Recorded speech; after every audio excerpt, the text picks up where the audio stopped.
Hi friends, ఆషాఢ మాసం special మునగాకు curry చేయబోతున్నా. మన సబ్స్క్రైబర్ ఒక అక్క అడిగారు ఆషాఢ మాసం స్పెషల్ మునగాకు కర్రీ చేయమని.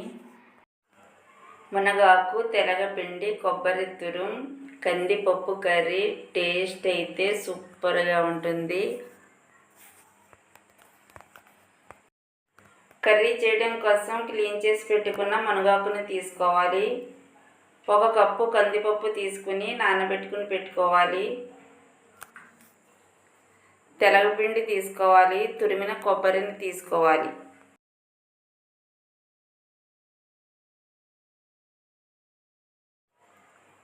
ఒక కప్పు కందిపప్పుకి 2 కప్పులు వాటర్ వేసుకుని ఈ కందిపప్పుని ఉడికించుకోవాలి.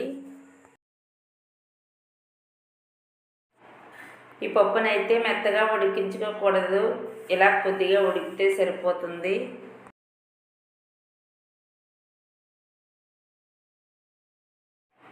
ఒక ఆనియన్, 3 పచ్చిమిర్చి కట్ చేసి వేసుకోవాలి.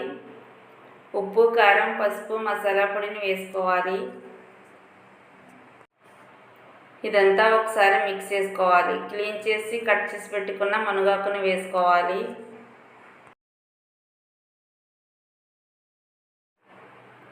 తెలగపిండిని కూడా వేసుకోవాలి. ఒకసారి కర్రీని అంతా మిక్స్ చేసుకోవాలి. ఇప్పుడు తురుముకున్న కొబ్బరిని వేసుకోవాలి.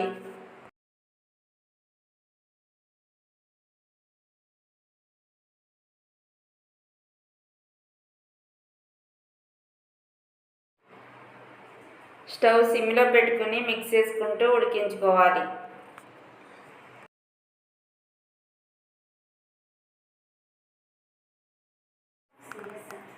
ఇలా మిక్స్ చేసుకుంటూ ఉడికించుకోవాలి. చూడండి, కర్రీ అయితే రెడీ అయిపోయింది. ఇప్పుడైతే తాలింపు వేసుకోవాలి. కర్రీ తాలింపు పెట్టడం కోసం కడాయి పెట్టుకుని 2 స్పూన్లు ఆయిల్ వేసుకోవాలి. ఈ కర్రీలో నువ్వుల నూనె వేసుకుంటే చాలా టేస్టీగా ఉంటుంది. ఇప్పుడు పోపు వేసుకోవాలి. కొద్దిగా కరివేపాకు వేసుకోవాలి. ఇవన్నీ ఫ్రై చేసుకోవాలి. ఓకే, చూడండి, ఇవన్నీ ఫ్రై అయిపోయాయి. ఇప్పుడు ఉడికించుకున్న కర్రీని వేసుకుని మిక్స్ చేసుకోవాలి.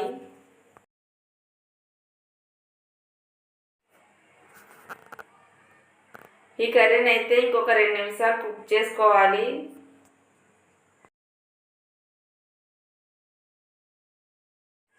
మన సబ్స్క్రైబర్ అడిగిన కర్రీ అయితే రెడీ అయిపోయింది.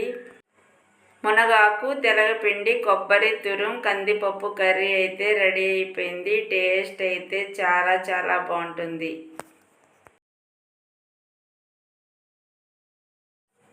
నేను చేసే రెసిపీస్ మీకు నచ్చినట్లయితే ఫుల్ వీడియో చూడండి.